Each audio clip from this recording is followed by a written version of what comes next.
පිරිමි විඳින්න නැති දුක් කාන්තාවන් විඳින ওই ගෑනුන්ට හැම වෙලාවෙම පුප්පගෙන ඉන්න එපා.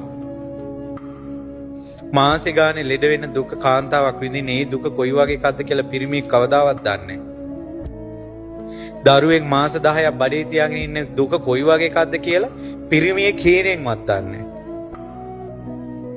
ඒ දරුවෙක් වදනකොට බඩෙන් එළියට ගන්නකොට විඳින දුක මොකද්ද කියලා පිරිමියේ කීරෙන්වත් දන්නේ නැහැ.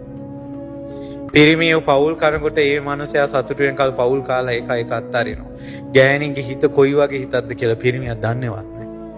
වගේ දුක් ගොඩාක් දරාගෙන ඉන්න බවලතාගේ හිතෙන් ආවොත් ශාපයක් එහෙම. මේකා මට මෙහෙම කළා, මෙහෙම වංචාවක් අසාධාරණයක් කළා, මාව රැවැට්ටුවා කියලා උඹලගේ ජීවිතේට පුතා ඒකම තමයි හෝනියම කපන්න බෑ පුහුල් ලක්ෂයක් කැපුවා. ඕකමයි හෝනියම. ආයෙ සල්ලි වතුරේ යනවා වගේ යනවා හෝනිය වැදුනට පස්සේ. හිතේ සතුට නෑ. ගෙවල් වලින් ආදරේ එන්නේ නෑ. වැඩ කරන තැනින් සර් කෙනෙක්වත් hina වෙලා කතා කරන්නේ නෑ. ඒක දැක්ක ගමන් බනින්නම හිතෙන්නේ. යාළුවන්ටවත් සපෝට් එකක් දෙන්න හිතෙන්නේ නෑ. සාප. ගෑනුත් එක්ක සෙල්ලම් කරන්න එපා කියන්නේ.